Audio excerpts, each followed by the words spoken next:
우리는 12년 동안이나 혈류병이라고 하는 부인병에 걸려 절망해서 신음하던 한 여인이 주님의 옷자락을 붙듦으로 기적과도 같은 치유를 경험한 사건을 보았습니다.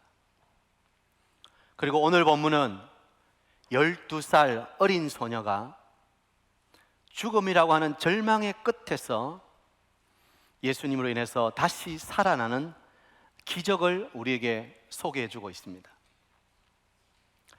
12년 동안 혈류증, 12살 어린아이. 이 마가복음의 저자는 마가인데요. 마가는 이 5장에서 이 두 사건을 나란히 기록함으로써 우리에게 어떤 의미를 던져주려고 합니다. 그것은 예수님이 과연 어떤 분이신가 하는 것입니다. 12년 동안이나 혈류병에 사로잡혀 있던 여인을 고쳐주시고 또 12살 어린아이의 죽음에서 생명을 주신 그 분이 과연 누구신가 하는 것이죠. 여러분, 예수님은 어떤 분이십니까? 예수님은 하나님의 아들이십니다. 예수님은 우리의 절망을 희망으로 바꾸시는 분이십니다. 예수님은 우리의 유일한 소망이십니다. 아멘 할 때까지 합니다. 예수님은 우리의 유일한 구주이신 줄 믿습니다.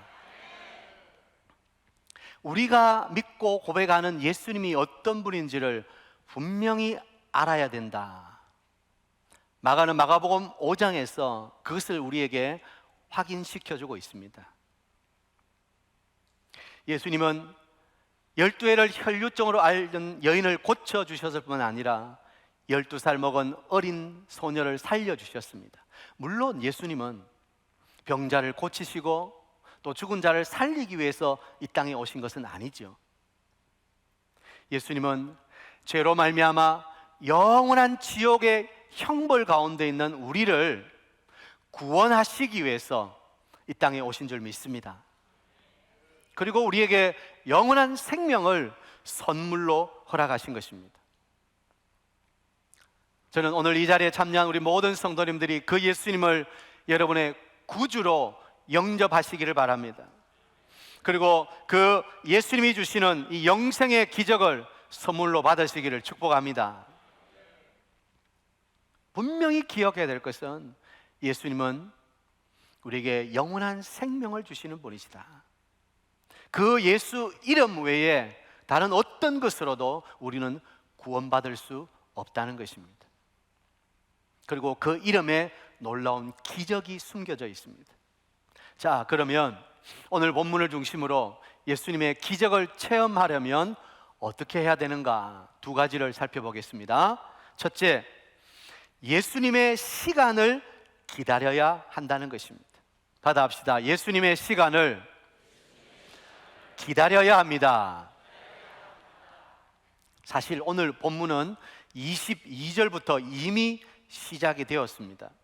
22절, 회당장 중에 하나인 야이로라 하는 이가 와서 예수를 보고 발 아래 엎드려 간곡히 구하여 이르되 내 어린 딸이 죽게 되었사오니 오셔서 그 위에 손을 얹어사 그로 구원을 받아 살게 하소서 하거늘. 24절, 이에 그와 함께 가실새.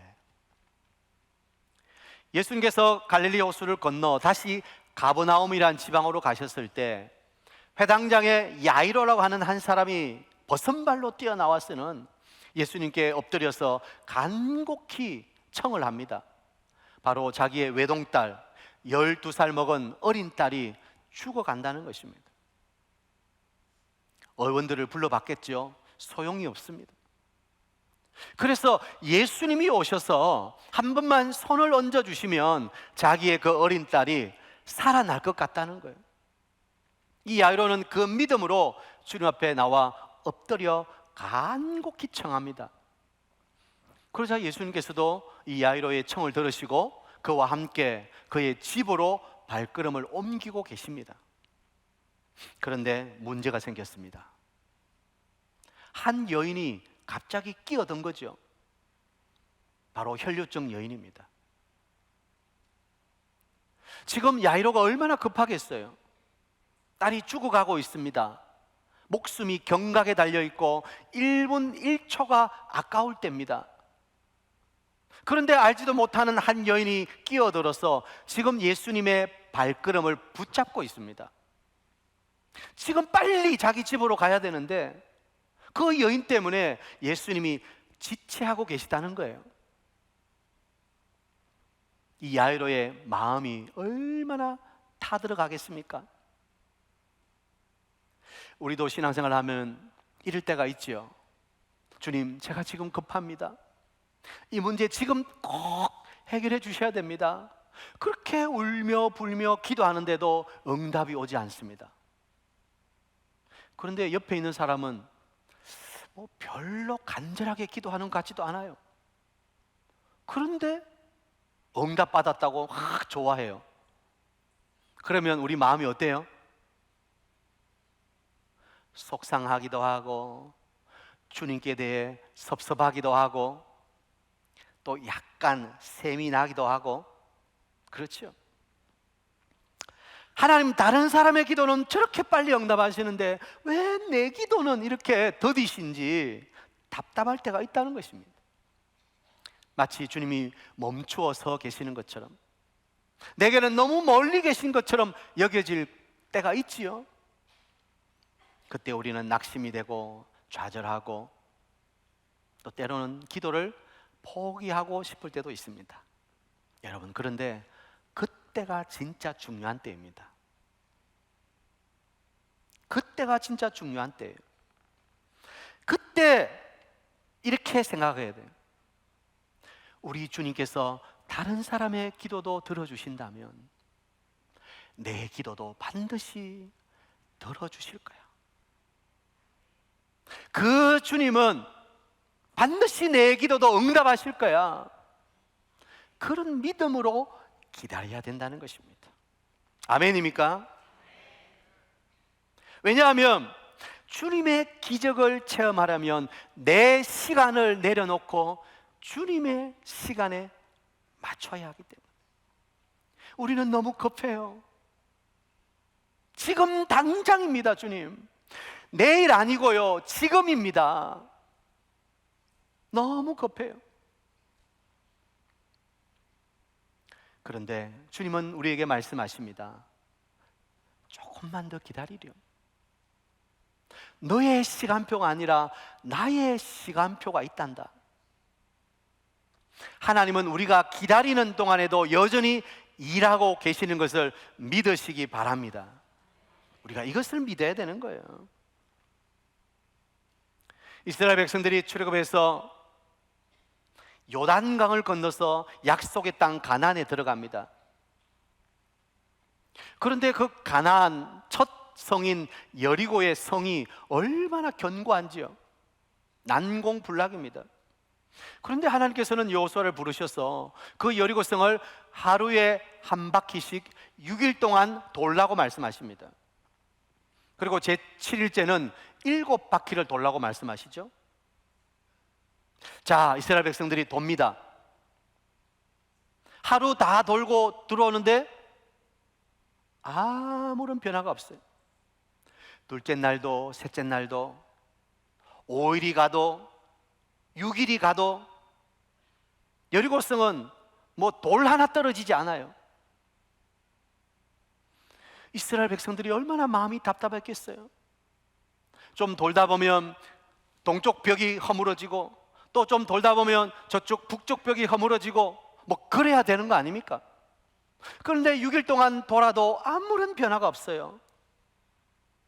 이스라엘 백성들 입에서 불평과 원망이 나올 만도 합니다. 야, 하나님은 이 가나안 땅에서는 힘을 못 쓰시는가 보다. 야, 하나님도 못 하시는 게 있네. 매일 돌라고 하시고 이 돌다가 돌아버리겠네. 막 그렇게 불평하고 원망할 수도 있어요. 그런데 하나님의 시간표는 언제예요? 제 7일째예요. 제 7일째 7바퀴를 돌고 소리칠 때 그 난공불락의 여리고는 여지없이 무너지고 마는 거예요. 중요한 것은 하나님께서 이스라엘 백성들에게 인내하며 기다리라는 거예요. 너희들이 약속의 땅 가나안에 들어왔지만 이 가나안의 쟁취는 너희들 힘으로 하는 것이 아니라 내가 하는 것이다. 나를 바라보고 끝까지 믿음으로 기다리고 인내하는 그 인내가 있어야 너희가 이 땅을 차지할 수 있다. 그것을 가르쳐 주시는 거 아닐까요? 이스라엘 백성들은 끝까지 인내하며 7바퀴를 돕니다. 그때 성이 무너져 내리는 거예요. 사랑하는 여러분, 우리는 쉽게 몇 바퀴 돌다가 안 되는가 봐 하면서 기도를 멈출 때가 있습니다. 왜 하나님은 나만 이렇게 힘들게 하시나? 그렇게 원망할 때가 있습니다. 그러나 그때 기억하세요.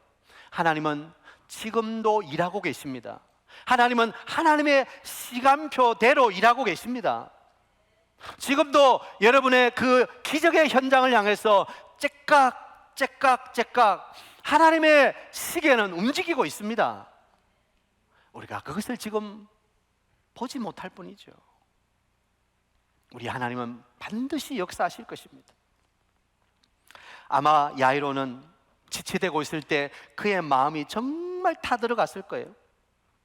그가 처음 나와서 그래도 주님께 간청할 때는 아직도 딸이 살아있으니까 그래도 조금이란 그래도 희망은 있었을 거예요.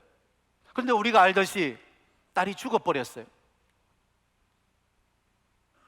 여러분, 이 야이로의 마음을 누가 다 헤아릴 수 있겠습니까? 그렇게 지체되고 그렇게 흘러가는 시간 속에 야이로의 속은 정말 타들어가는 거예요. 어쩌면 그 12회를 혈력적으로 앓은 그 여인이 정말 미웠을 거예요. 아니, 당신만 없었어도 주님이 곧장 직행하실 수 있었는데 당신 때문에 주님께서 멈추어 서시고, 이 야이로의 마음이 어땠을까요? 그런데 우리가 아는 것처럼 주님의 타이밍이 있는 거예요. 주님의 시간에 주님의 역사는 반드시 일어나는 거예요. 여러분, 주님이 머물고 계시다면 주님의 뜻이 있을 거야. 상황을 보는 눈이 아니라 믿음으로 인내하는 여러분이 되기를 축복합니다. 우리는 자꾸 눈앞에 보이는 상황에 급급해. 여러분, 한번 대답해 보세요. 여러분이 지금 생각하고 있는 이 시간이 가장 좋은 타이밍일까요? 아니면 우리 하나님께서 계획하고 계신 시간이 가장 아름다운 타이밍일까요? 우리는 다 고백합니다. 하나님의 시간이 가장 아름답습니다. 그런데 정작 기다리지 못해요. 답답해요. 정말 그 하나님의 시간을 끌어당겨서 지금 이 시간에 맞추고 싶어 미치겠어요. 하나님, 내일은 아닙니다. 지금입니다. 사랑하는 여러분, 주님은 우리에게 묻습니다. 너희가 인내하며 기다릴 수 있느냐? 너의 시간이 아니라 나의 시간에 맞출 수 있느냐? 우리의 믿음을 테스트하시는 것입니다. 우리는 오늘이라는 시간 속에 살아가고 있습니다. 그러므로 내일을 우리는 알지 못해요. 내일을 안다면 우리 한번 그런 상상을 해보잖아요. 야, 내일 신문이 배달된다면 얼마나 좋을까? 내일 신문 주가가 어떻게 되고 복권 번호가 어떻게 되고 그러면 그래가지고 우리는 내일을 몰라요. 우리는 오늘이라는 시간 속에만 살고 있는 거예요. 그러므로 내일은 누구의 시간이에요? 나의 시간이 아니라 주님의 시간이에요. 주님께 맡기는 것 외에 우리가 할 수 있는 것은 아무것도 없는 거예요. 그래서 믿음의 성도들은 빨리 결론을 내려서는 안 됩니다. 흔히 우리가 하는 말, 이제는 끝났다, 이제는 늦었다, 이제는. 믿음의 사람은 그런 말을 해서는 안 돼요. 우리가 우리의 마침표를 찍어서는 안 돼요. 우리의 인생의 모든 결론은 하나님이 쥐고 계시기 때문에 하나님께 맡길 수 있어야 되는 거예요. 여러분, 기억하세요. 때가 차면 반드시 하나님의 역사가 일어나게 될 것입니다. 하나님의 때를 기다려야 되는 거예요. 빠른 해결이 다 좋은 게 아닙니다. 빠르다고 좋은 것이 아니라 정확한 타이밍에 이루어져야 그게 좋은 거예요. 그게 바로 하나님의 때라는 것입니다. 때와 시기는 누구 손에 있어요? 하나님 손에 있습니다. 받아합니다. 때와 시기는 하나님 손에 있습니다. 우리는 자꾸 주님이 조금만 더 일찍 오셨더라면, 누가 그런 말 했어요? 나사로의 마르다와 마리아가 그런 말 하지요. 주님이 조금만 더 일찍 오셨더라면 내 오라비가 죽지 않았을 텐데. 그러나 우리 주님은 시간의 주인이십니다. 주님께는 오늘과 내일이 똑같은 거예요. 우리가 알듯이 주님은 죽은 것이 아니라 잔다라고 말씀하셨습니다. 사랑하는 성도 여러분, 믿음으로 주님을 기다리면 주님이 우리를 실망시키지 않으실 줄 믿으시기 바랍니다. 무엇보다도 기다리는 동안 우리의 믿음이 깊어져 가는 거예요. 왜 아직 응답이 없어요? 내가 아직 그 응답을 누릴 준비가 되지 않았기 때문에. 내가 그만큼 믿음이 깊어져야 그 응답에 대해서 반응하게 되는데, 아직 반응할 수 없으니까 주님은 나 때문에 기다리고 계시는 거예요. 그 시간을 통해서 내 믿음이 더 견고해지고 흔들리지 아니하고 더 놀라운 믿음의 자리로 나아가게 하시기 위해서 주님은 기다리고 계시는 것입니다. 그러므로 기다림은 결코 마이너스가 아닙니다. 우리는 자꾸 그 기다리는 시간을 허비하는 시간이라고 생각하지만, 아니요, 그 시간은 플러스가 되는 시간입니다. 내 믿음이 더 주님 앞에 나가고 더 주님의 때를 바라보고, 그래서 우리는 이것을 하나님의 카이로스라고 말하는, 카이로스, 시간이란 말입니다. 하나님의 시간이 있는 거예요. 옛날에 웰빙 이런 말이 많이 유행했죠. 잘 먹어야 된다, 건강식을 잘 해야 된다. 요즘은 보니까 웰다잉, 어떻게 또 죽음을 잘 준비해야 되는가. 그러나 믿음의 사람에게서는 뭐가 있어요? 웰타임이 있다는 것입니다. 하나님의 가장 아름다운 때가 있습니다. 그때까지 믿음으로 인내하며 기다리면 하나님이 우리 인생을 가장 아름답게 다듬어 가 주실 줄 믿습니다. 우리 사이등교회 모든 성도님들, 하나님의 기적을 체험하기 위해서 그 하나님의 때를 기다리는 믿음의 인내가 있게 되기를 축복합니다. 두 번째, 절망 속에서도 두려워 말고 믿어야 한다는 것입니다. 자, 받아합니다. 절망 속에서도 두려워 말고 믿읍시다. 오늘 본문이 어떻게 시작되고 있습니까? 35절을 보면 아직 예수께서 말씀하실 때에 여인과 말하고 있는 거죠. 그때에 회당장 집에서 사람들이 와서 이르되 당신의 딸이 죽었나이다. 어찌하여 선생을 더 괴롭게 하나이까? 이제는 딸이 죽었다는 통보를 받아요. 그러면 여러분, 상황이 끝난 거 아닙니까? 그래서 사람들은 더 이상 주님을 괴롭게 하지 말라고 말합니다. 그런데 이것은 어디까지나 인간 편에서의 상황이에요. 주님은 그 이야기를 들으시고 야이로에게 뭐라고 말씀하십니까? 36절 이렇게 말씀하십니다. 자, 같이 읽습니다. 시작. 예수께서 그 하는 말을 곁에서 들으시고 회당장에게 이르시되 두려워하지 말고 믿기만 하라 하시고. 인간의 편에서 보면 절망입니다. 끝이 났습니다. 우리 아이들 말로 게임 오버입니다. 그러나 주님은 아직 끝난 것이 아니라고 말씀하십니다. 주님은 그 절망 속에서 희망을 말씀하고 계십니다. 두려워하지 말고 믿기만 하라. 그렇습니다. 우리가 해야 할 일은 한 가지입니다. 두려움이 아니라 믿음을 갖는 것입니다. 여러분, 우리 마음속에는 두 가지가 함께 공존할 수 없다고 말씀드렸습니다.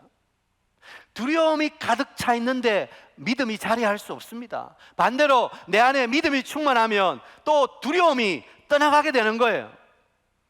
주님은 야이로에게 지금 죽었다는 그 말 듣고 네 마음속에 두려움이 엄습해 오느냐, 그것을 떨쳐버리고 네 마음속에 계속해서 믿음을 간직하라. 원어로 보면 현재 시제로 되어 있습니다. 그러니까 계속해서 믿음을 가지라 이 말이에요. 그 죽었다는 말 때문에 두려워하지 말고 흔들리지 말고 지속적으로 믿음을 가져야 된다는 거예요. 어떻게 주님의 기적을 체험할 수 있습니까? 내 안에 물밀듯 밀려오는 두려움을 저항하는 거예요. 밀어내는 거예요. 떨쳐버리는 거예요. 그리고 내 속에 주님을 향한 믿음, 그 신뢰를 꽉 붙잡는 거예요. 어떻게 해요? 계속해서. 한순간으로 되는 게 아니에요. 계속해서 지속적으로. 어떤 신학자는 이 본문을 주석하기를 이렇게 말했습니다. 하나님의 사역에 대하여 인간이 할 수 있는 일은 그저 그분을 신뢰하는 것뿐이다. 신뢰라는 것은 유한한 존재인 인간이 무한하신 하나님과 관계를 맺을 수 있는 유일한 통로이다. 맞는 말이죠. 우리 인간은 유한한 거예요. 우리가 보는 것은 상황밖에 없어요. 그러나 무한하신 주님은 오늘의 상황이 아니라 내일이라는 시간을 보고 계시는 거예요. 그러므로 그 주님을 그냥 믿어버리는 거예요. 신뢰하는 거예요. 그것 외에 다른 방법이 없다는 거예요. 사랑하는 여러분, 여러분 안에 밀려오는 두려움을 떨쳐내시길 바랍니다. 그리고 절대 존재이신 예수님을 절대 신뢰할 수 있는 여러분 되기를 바랍니다. 그러면 우리의 삶에도 놀라운 하나님의 기적을 보게 되는 거예요. 그분은 절대자이시기 때문에 우리도 그분에게 절대적인 신뢰와 믿음을 보여야 기적이 일어나는 거예요. 두려움이 가득 차 있는데 어떻게 기적이 일어납니까? 두려움 속에 주님은 역사하실 수 없습니다. 주님의 능력이 부족해서가 아니라 우리가 두려움에 사로잡혀 있기 때문에 주님은 역사하실 수가 없는 거예요. 복음서를 보면 주님께서 역사하실 때 주로 하시는 말씀이 믿음을 강조하십니다. 이 12해를 혈루증하는 여인에게도 내 믿음이 너를 구원하였으니 평안히 가라. 믿음을 말씀하시는 거예요. 오늘 야이로에게도 두려워하지 말고 믿기만 하라. 믿음을 강조하시는 거예요. 믿음은 주님의 기적이 일어나는 재료가 되는 것입니다. 믿음 없이는 주님의 기적이 일어날 수가 없는 것입니다. 그런데 이 기적은 한순간에 일어나는 것이 아닙니다. 그냥 불 받았다고, 그냥 한번 뜨겁게 기도했다고 기적이 일어나는 게 아니에요. 주님의 기적은 우리가 매일매일의 삶에서 주님과 한 걸음 한 걸음 동행하는 그 일상의 삶을 통해서 기적이 일어나는 거예요. 두려워하지 말고 믿기만 하라. 현재형이라고 했습니다. 계속해서 지속적으로 믿음을 가져야 되는 거예요. 한순간에 반짝이는 믿음 가지고 되는 게 아니에요. 우리는 신앙생활 하면서 한순간에 잘 믿다가 낙심하고 교회를 떠난 사람을 많이 봅니다. 한순간에 열심히 봉사하다가 어느 순간에는 이름도 없이 사라져버려요. 그 한순간 가지고는 안 됩니다. 매일매일의 삶에 주님과 한 걸음 한 걸음 동행하는 그 일상을 통해서 우리의 믿음이 견고해지고 거기에 기적이 일어나게 되는 것입니다. 여러분, 그러면 여러분의 삶에 상상할 수 없는 위대한 일이 일어나게 될 것입니다. 저는 우리 사회전교회 모든 성도님들이 두려움을 떨쳐버리고 여러분의 믿음이 매일매일 견고해지기를 축복합니다. 두려움 속에서도 믿음을 가져야 되는 거예요. 그러면 두려움은 자꾸 물러가는 거예요. 누구 말대로 두려움의 시작은 신앙의 끝인 거예요. 두려움이 시작되면 내 신앙은 끝나버린 거예요. 그러나 내 믿음이 시작되면 반대로 두려움이 끝나는 거예요. 그래서 성경은 항상 기뻐하라. 우리가 어떻게 항상 기뻐할 수 있습니까? 상황이 아니라 믿음으로 기뻐할 수 있는 것입니다. 그 주님을 신뢰함으로 기뻐할 수 있는 것입니다. 성경은 안 되는데 억지로 하라는 게 아니에요. 믿음으로 나아가면 기뻐하고 감사할 수 있는 거예요. 기도할 수 있는 거예요. 자, 예수님은 죽은 소녀 곁에 다가오셨습니다. 그리고 뭐라고 말씀하십니까? 받아봅시다. 달리다금, 달리다금, 일어나라 이 말이에요. 이 달리다 이 말은 이 달리다 이 말 아니고 아람어인데 달리다는 아주 작은 그런 의미죠. 그리고 구음은 일어난다. 이 달리다굼을 언제 씁니까? 여러분, 어머니들 아침에 많이 쓰죠. 자녀들이 학교 가야 되는데 침대에서 뒹굴뒹굴하고 있으면 뭐라 그래요? 야, 일어나! 이놈의 새끼, 일어나! 일어나! 이 달리다굼이에요. 예수님께서 소녀에게 달리다굼, 일어나라 말씀하시니까 그 죽었던 아이가 벌떡 일어나 앉게 되는 거예요. 예수님의 말씀에는 능력이 있는 줄 믿습니다. 예수님의 말씀은 죽은 자를 살리는 생명의 능력이 있는 거예요. 이 아이는 마치 잠에서 깬 것처럼 새로운 하루를 시작하는 거예요. 그렇습니다. 믿음의 삶에 있어서 죽음이란 잠자는 것과 같습니다.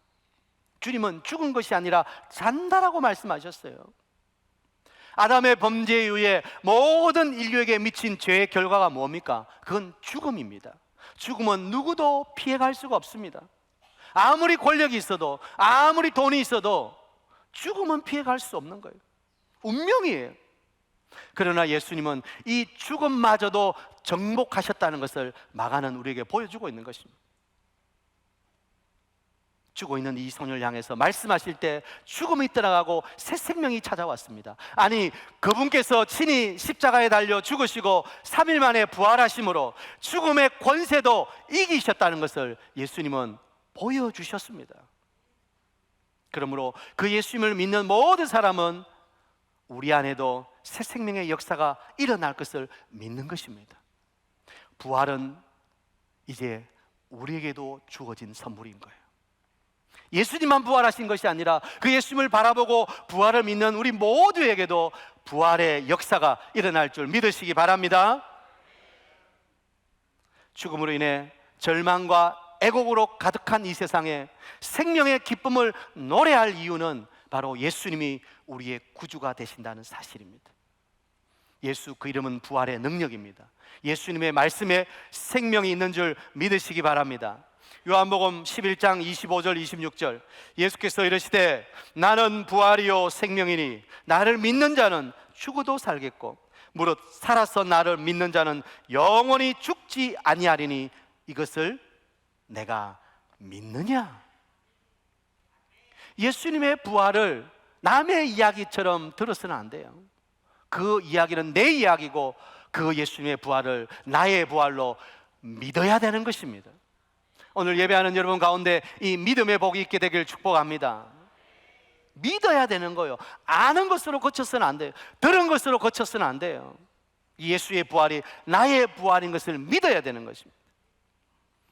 죄로 인해 죽어가는 인류를 구원할 수 있는 유일한 방법은 예수 이름밖에 없습니다. 예수님께서 우리의 부활 되시고 우리의 생명 되십니다.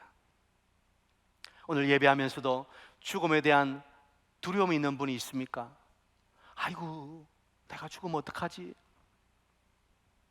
찬송가에 보면 죽음 앞에 겁을 내는 자여 주 예수 앞에 달해어라 하늘나라 바라보는 자여 주 예수께 아뢰라.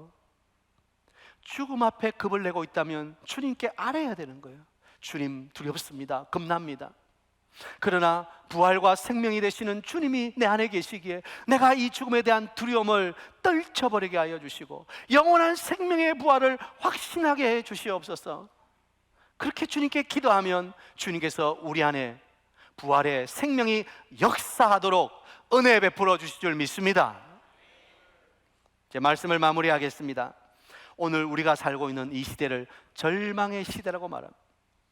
모든 사람이 일어설 기력 없이 주저앉아 있습니다. 아니, 이 세상뿐만 아니라 우리도 그럴 수 있습니다. 그때 부활이요 생명 되신 주님, 우리의 절망의 상황을 기적으로 바꾸어 주실 수 있습니다.